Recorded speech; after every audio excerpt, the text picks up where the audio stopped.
वंदे अभी हमने ज्वालामुखी जी का प्रसाद हमने दिया, हम सब जितना जोश में उन्होंने यहाँ पे सब युवाओं को जोश दे दिया। मुझे लगता है कि विकसित भारत का जो संकल्प है और जो कार्यक्रम का आज का उद्देश्य है उसके हम बहुत करीब पहुंच जाएंगे। उस बात से मैं उनका अभिनंदन करता हूं। अभिषेक जी जिस तरह से विद्यार्थियों में, छात्रों में, दिल्ली यूनिवर्सिटी में काम कर रहे हैं, उनका हमने वक्तव्य सुना। और जो संचालन कर रहे हैं विजय जी, पुराने मित्र हैं, जिस तरह से कार्यक्रमों का आयोजन करते हैं, जिस विषयों को लेते हैं, मुझे लगता है कि इनका भी बहुत बहुत तीनों लोगों का तालियों से अभिनंदन करेंगे। लेकिन इन्होंने बताया कि मैं हंसराज कॉलेज का विद्यार्थी रहा हूँ, तो अगर मैं कुछ अच्छी बातें करूँ तो समझ लेना कि हंसराज से सीखा है मैंने, और कुछ चीज़ें अगर मेरी आपको पसंद ना आए तो मान लेना कि बाद में समाज में जाके वो घोल-मेल हो गया। देखिए, आज का ये जो विषय है महत्वपूर्ण है। युवाओं को आज के समय में, जैसे हमारे पूर्व वक्ताओं ने कहा कि 2047 का परिकल्पना लेके हमारे प्रधानमंत्री विकसित भारत की बात करते हैं, तो क्या विकसित भारत 2047 में होगा या हम 2047 में जब पहुंचेंगे तभी विकसित भारत होगा क्या? वो तो प्रक्रिया आज से, जब 2000 अभिषेक जी ने कहा 2022 में इसकी कल्पना को शुरू किया था और आज 2024 में हमें, तो विकसित भारत की जो परिकल्पना है वो कंटिन्यूअस प्रोसेस में है। और जब प्रधानमंत्री, हमने सुना होगा मोदी जी ने कल परसों भी कहा कि ये मोदी की गारंटी है कि आज हम विश्व की 5वीं सबसे बड़ी अर्थव्यवस्था है, अगले 5 साल में विश्व की 30वीं सबसे बड़ी अर्थव्यवस्था को हम बना देंगे। यह किसकी गारंटी है? मोदी जी की गारंटी है। और ऐसे तो हमारे देश में राजनेताओं ने, प्रधानमंत्री ने 17वां ये संसद सदस्य, ये जो कार्यकाल चल रहा है, 15वें प्रधानमंत्री हमारे मोदी जी हैं। बहुत लोगों ने पीछे कहा, लेकिन लोगों ने कभी विश्वास नहीं किया। लेकिन पिछले 10 साल में जिस तरह से प्रधानमंत्री मोदी जी ने एक एक बात पे कहा, जो चीज कहा 2014 में जब वो सत्ता में आए थे हम लोग, तो एक एक बात को लेके उन्होंने ये कहा। प्रधानमंत्री जी ने लाल किले के प्राचीर से कहा स्वच्छ भारत अभियान की बात, तो लोगों ने कहा आप क्या बात कर रहे हैं? आप प्रधानमंत्री लाल किले के प्राचीर पे जाके एक बात कर रहे हैं, जो बात कर रहे हैं उस बात का एक देश के लिए इतने बड़े महत्व में क्या महत्व है? तो उन्होंने उस चीज को जमीन पे उतार दिया।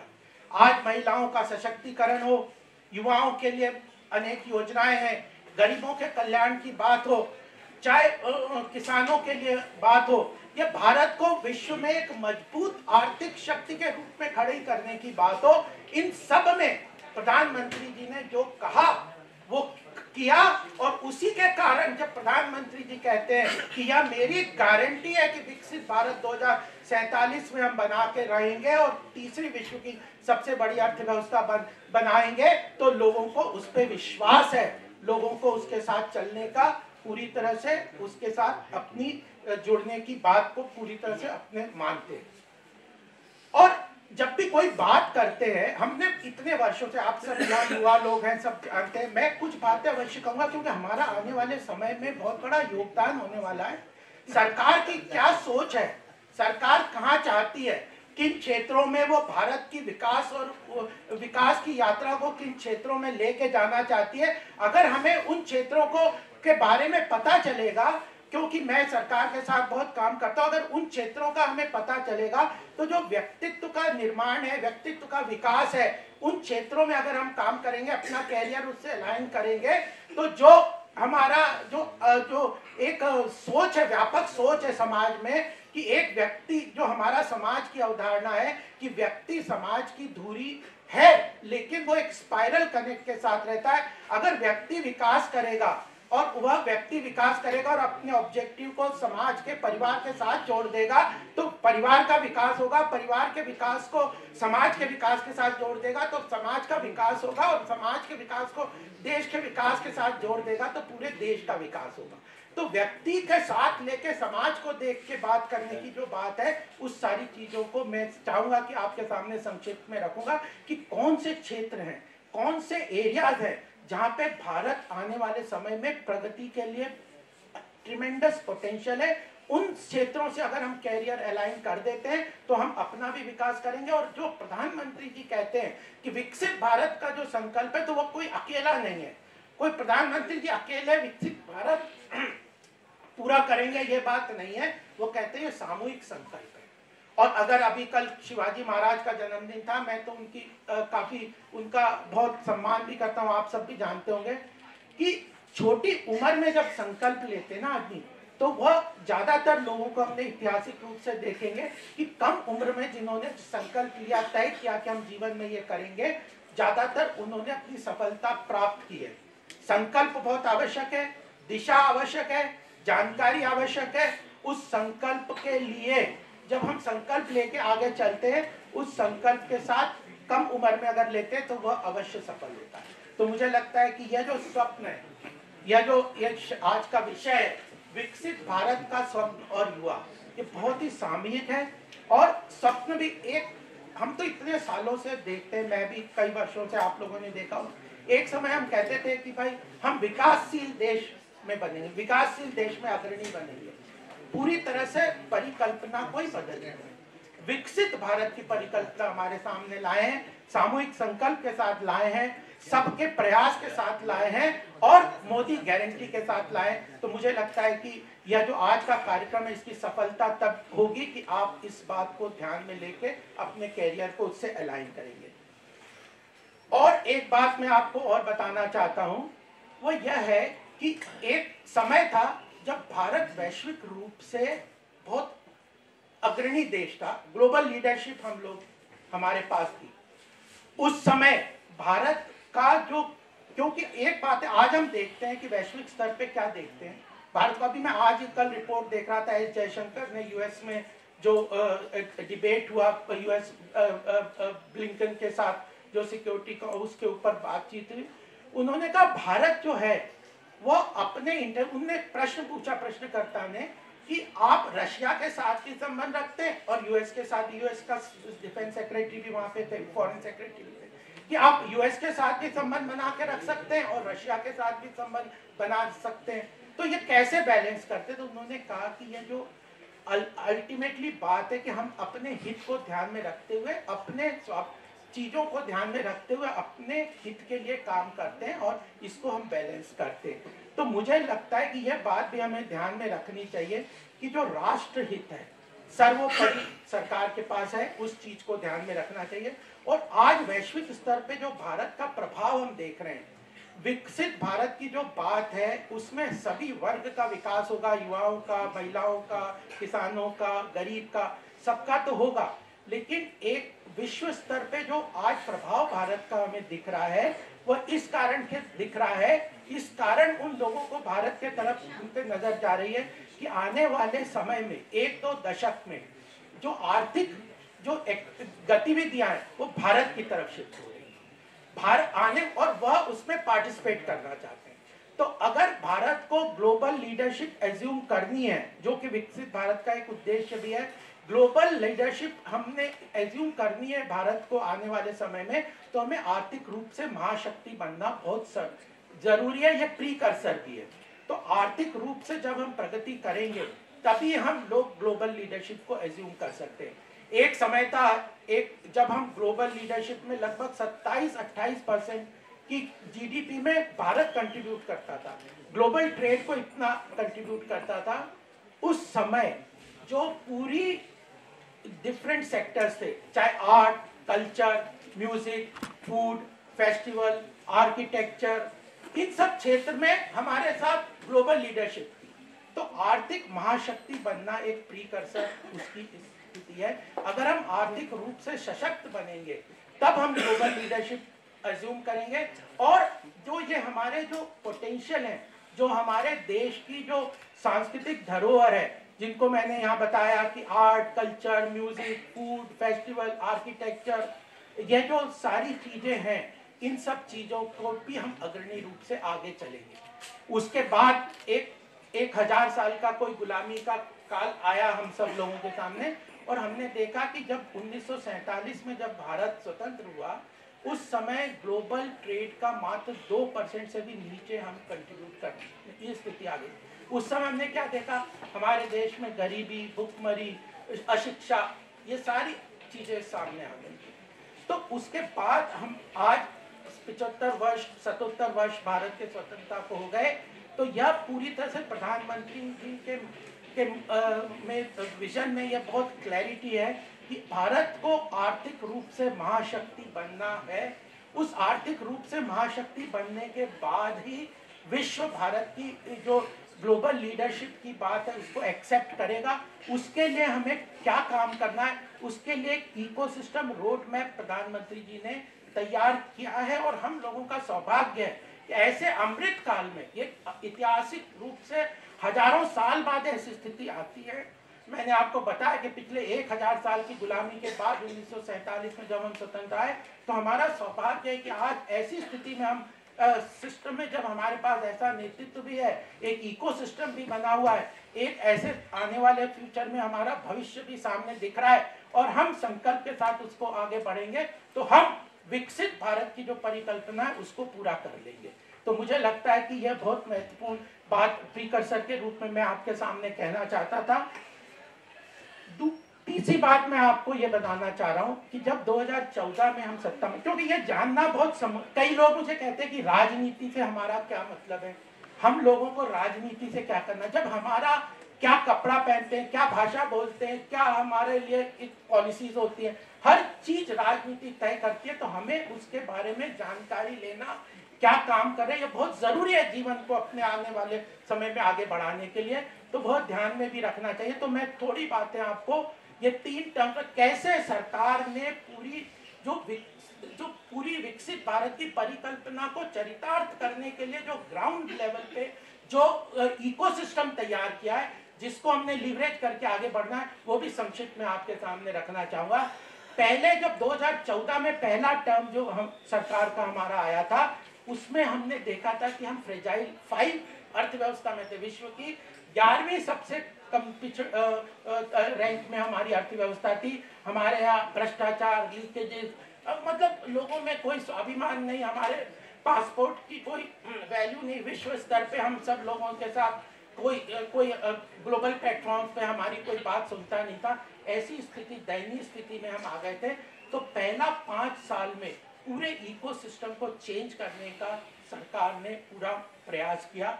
उसमें चाहे भ्रष्टाचार को खत्म करने के लिए टेक्नोलॉजी को यूज करके जो करप्शन को खत्म करना है, लीकेजेस को खत्म करना है, सरकारी योजनाओं को खत्म करना के अंदर जो लीकेजेस है उनको खत्म करना है, टारगेटेड डिलीवरी करनी है, इकोसिस्टम को पूरा इकोनॉमिक ग्रोथ के लिए आगे बढ़ाने का जो काम किया, उसका एक बेस पहले जो काम पहले टर्म में किया। 2019 में दूसरी बार जब सरकार आई, तो उसके अंदर जिस तरह से उस इकोसिस्टम को लीवरेज करने के बाद उस जो इकोसिस्टम, चाहे भ्रष्टाचार, सरकारी योजनाओं में लीकेजेस को खत्म करने के लिए जो टेक्नोलॉजी को यूज करने का, डिजिटल ट्रांजैक्शंस एक्सेट्रा के माध्यम से बिल्कुल टारगेटेड डिलीवरी करने का काम किया, टैक्स कलेक्शन में जिस तरह से बिल्कुल रिसोर्स बढ़ाने के लिए डायरेक्ट टैक्स, इनडायरेक्ट टैक्स को खत्म करके भी जो रिसोर्सेज सरकार ने बढ़ाए, उस चीजों को लीवरेज करने के बाद हमने कोविड की बहुत बड़ी त्रासदी दूसरे कार्यकाल में देखी, लेकिन उस कार्यकाल में भी उस त्रासदी को भी ग्लोबल लेवल पे मिटिगेट करने का काम वैक्सीनेशन को लेकर सरकार ने किया। स्वाभिमान के लिए बहुत सारे काम किए, मैं उन चीजों को बहुत रिपीट नहीं करूंगा, चाहे अयोध्या मंदिर का निर्माण हो, चाहे धारा 370 को खत्म करने की बात हो। आज अकेले अभी मैं अयोध्या मंदिर 22 जनवरी की बात बताना चाहता हूँ आपको कि किस तरह से ग्लोबल व्यू का भारत के प्रति दृष्टिकोण बदल गया इन चीजों से, क्योंकि जो आत्मविश्वास हमारे देश में पिछले 10 वर्ष में हमारे लोगों में आया है कि हम आने वाले समय में महत्वपूर्ण योगदान विश्व के लिए बात करते हैं। और अभी ब्रिक्स समिट में 22 अगस्त को प्रधानमंत्री जी ने कहा कि India will not only catalyze its own growth, but we will become the growth engine for the world. तो कोविड की त्रासदी के समय जिस तरह की स्थिति हुई थी, और जो 3 बड़े अर्थव्यवस्था पूरे विश्व के थे जो अर्थव्यवस्था को कैटेलाइज करते थे, अमेरिका, यूरोप और चाइना, इन तीनों ने कोविड के बाद इनको बड़ी मुश्किल की स्थिति में आ गए। अमेरिका में इन्फ्लेशन, पिछले 40 साल से ज़्यादा बड़ा इन्फ्लेशन अमेरिका में हुआ। यूरोप में एक के बाद एक कंट्री रिसेशन में पड़ गया, और चाइना की तो हम देखते हैं क्या बुरी हालत हो गई कोविड के बाद। लेकिन भारत आउटलायर भी बन गया, फास्टेस्ट ग्रोइंग इकोनॉमी भी बन गया, और केवल यही नहीं, एफडीआई अगर सारे मैक्रो इकोनॉमिक पैरामीटर्स को तो यह जो पूरी तरह से उसको लागू करके आगे बढ़ गया कोविड की बात। और मैं जैसे अभी बता रहा था कि अभी वर्ल्ड इकोनॉमिक फोरम में चर्चा हो रही थी, तो जब अयोध्या मंदिर का 22 तारीख को उसका वो होना था प्राण प्रतिष्ठा, उसके पहले वहाँ पे प्रेस कॉन्फ्रेंस में ग्लोबल इन्वेस्टर्स ने, स्मृति ईरानी जी वहाँ गई थी, उनसे पूछा कि आप हमें बताओ कि हम अयोध्या में कैसे इन्वेस्ट कर सकते हैं। एक अयोध्या जो गांव जैसी जगह थी, छोटी सी जगह थी, हमारे स्वाभिमान के ऊपर एक मतलब एक तरीके से कुठाराघात वाली स्थिति में हम उसको अपमान को 550 साल की 500 से साल से ऊपर की कुठाराघात को सहते हुए थे।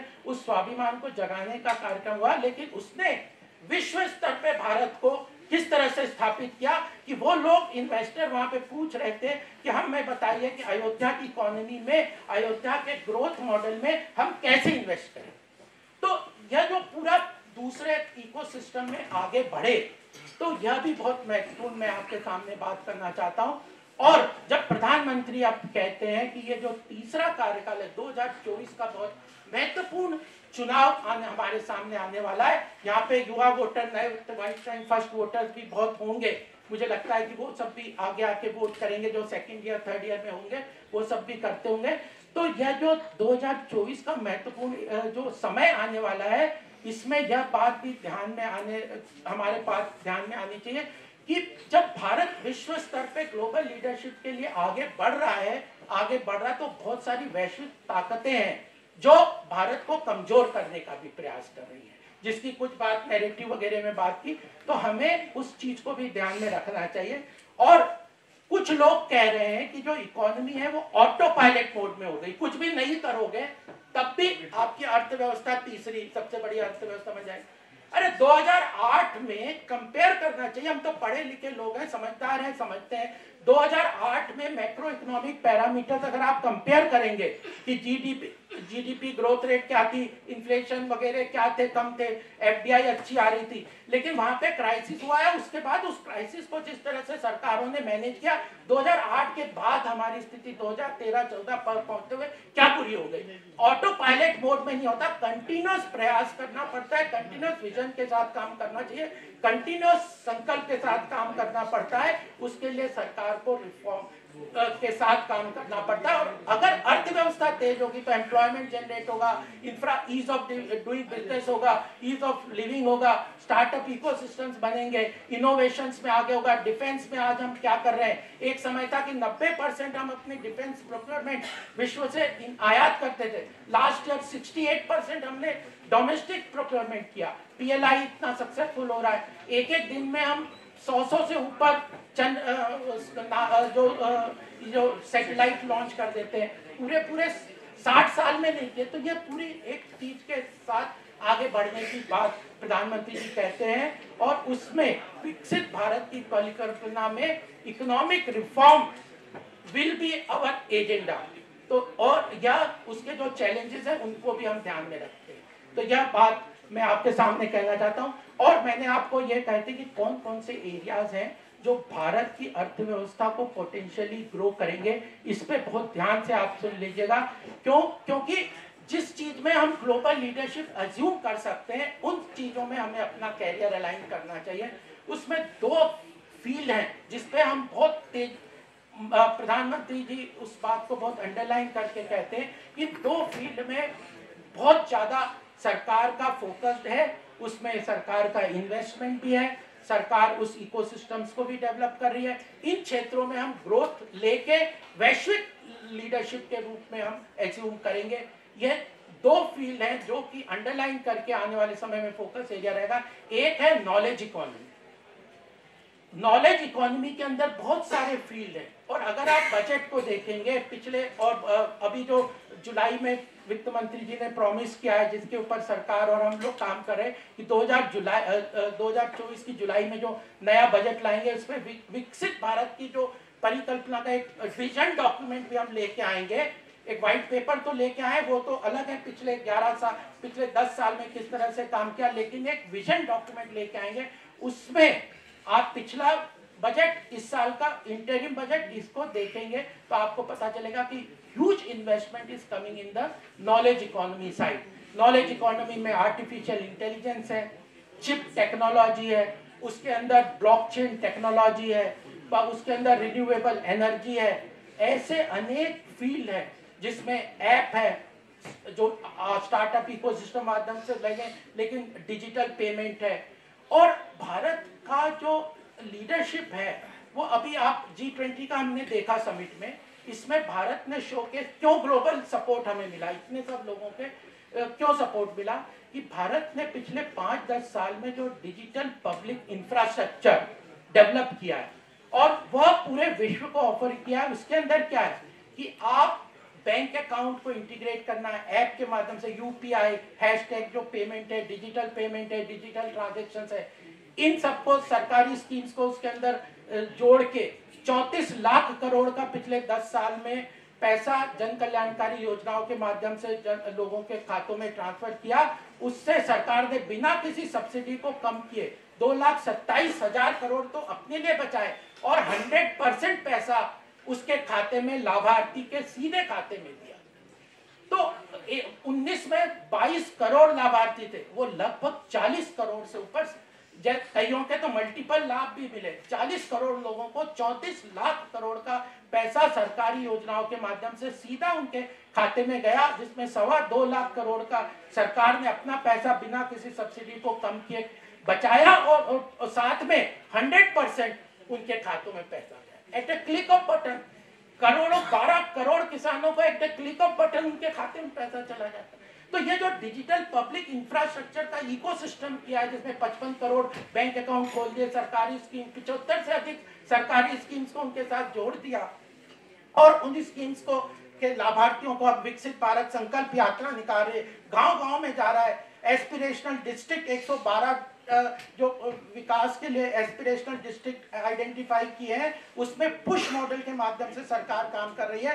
पहले सरकारें क्या करती थी कि आपको सरकारी स्कीम्स उन्होंने घोषणा कर दी, ऑफिसर अपने ऑफिस में बैठा है, कमरे में बैठा है, वो आपको पहले तो योजना नहीं पता, योजना किसी तरह पता चल गई तो आपको पता नहीं वो डॉक्यूमेंट क्या भरने और उन डॉक्यूमेंट को कहाँ सबमिट करना है। कई लोग गांव में ऐसे, हम तो मिलते हैं, हम गांव में जाते देखते हैं, उनको पता नहीं कहाँ सबमिट करना। उसके बाद सरकारी दफ्तरों के ऑफिसर के चक्कर लगाते रहो, और फिर उसमें भ्रष्टाचार भी। इसको कहते थे हम पुल मॉडल, कि सरकार तो बैठी हुई है और आप अपनी योजनाओं के लाभ के लिए आप घूम रहे हैं। अब हम काम कर रहे हैं पुश मॉडल पे, कि 112 एस्पिरेशनल डिस्ट्रिक्ट आइडेंटिफाई कर लिए। उन 112 एस्पिरेशनल डिस्ट्रिक्ट में कलेक्टर, डीएम को जिम्मेदार दे दिया कि आपको अपने क्षेत्र में आइडेंटिफाई करना है कि कौन सा एलिजिबल लाभार्थी है, उस एलिजिबल लाभार्थी को आपके साथ उस योजना के साथ जोड़ना है। तो ये पुश मॉडल, पुल मॉडल, ऐसे बहुत सारे, जैसे मैंने कहा कि ये डिजिटल पब्लिक इंफ्रास्ट्रक्चर है, इसको ग्लोबल ऑफर किया है। इसके कारण भारत का प्रभाव पड़ रहा है वैश्विक उसमें। जो डिजिटल पब्लिक इंफ्रास्ट्रक्चर को भारत सरकार ने पब्लिकली सारे वर्ल्ड कंट्रीज को, कई कंट्रीज में मैं गया, अफ्रीकन कंट्रीज वगैरह में गया, उनके लिए बहुत बड़ा एक पूरा उस विकास के लिए उसको एक उनके सामने एक बहुत बड़ा मुद्दा या योजना उनके सामने आती है, उसको याद सरकार ने ऑफर किया। तो ये जो डिजिटल पब्लिक इंफ्रास्ट्रक्चर है, वैक्सीन मैत्री के हिसाब से, जिसमें ग्लोबल, जब हम लीडरशिप की बात करते हैं, अफ्रीकन कंट्रीज की ग्लोबल लीडरशिप की बात करते हैं, या साउथ एशियन कंट्रीज की लीडरशिप की बात करते हैं, इसके कारण करते हैं कि हम वसुधैव कुटुंबकम की बात केवल भाषण में नहीं करते, चरितार्थ करके उसको ग्राउंड लेवल पे, विश्व के स्तर पे लेके आते। तो यह विकसित भारत की कल्पना में नॉलेज इकोनॉमी के बहुत सारे इनिशिएटिव्स हैं। इन फील्ड में ट्रिमेंडस इन्वेस्टमेंट सरकार का हो रहा है, पूरा इकोसिस्टम है। तो कई पीएसयूज में काम कर रहा हूँ, बैंक ऑफ बड़ौदा में हम थे, 50 करोड़ का हमने फंड बनाया था कि ये जो स्टार्टअप इकोसिस्टम्स को कैसे हेल्प करना है। अभी हमारा भारत पेट्रोलियम में कैसे ये जो स्टार्टअप इकोसिस्टम्स को हेल्प करना है, न्यू जो इन चीज़ों को इनोवेशंस को कैसे सपोर्ट करना है, एकेडमिक इंडस्ट्री को कैसे कनेक्ट करना है।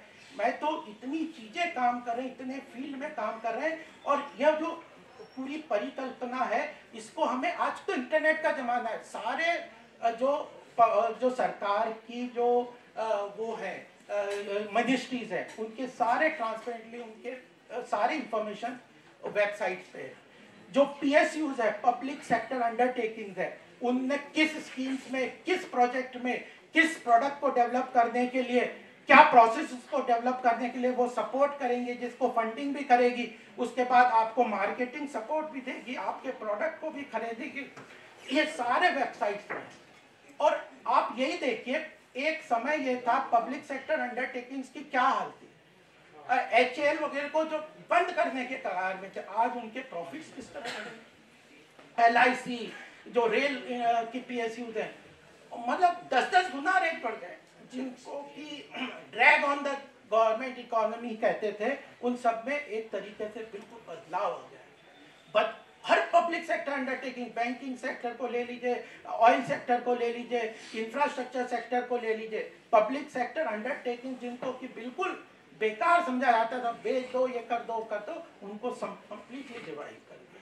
तो यह चीज़ें मुझे आपके ध्यान में लानी थी कि नॉलेज इकोनॉमी में ट्रिमेंडस पोटेंशियल है, उसमें स्टार्टअप इकोसिस्टम ये सब तो करना है, इन चीज़ों को हमें ध्यान रखना है। Artificial intelligence, green energy, hydrocarbon energy, ये जो फिर उसके बाद ये blockchain technology, app technology, digital payment, space technology, फिर ये जो अलग डिफेंस के अंदर बहुत सारी चीज़ों को खोला है, रिसर्च एंड इनोवेशन को 1 लाख करोड़ का इस बार फंड सरकार ने अमाउंट किया है। आज कितनी यूनिवर्सिटीज़ को न्यू एजुकेशन पॉलिसी के अंदर यूनिवर्सिटीज़ के लिए काम कर रहे हैं।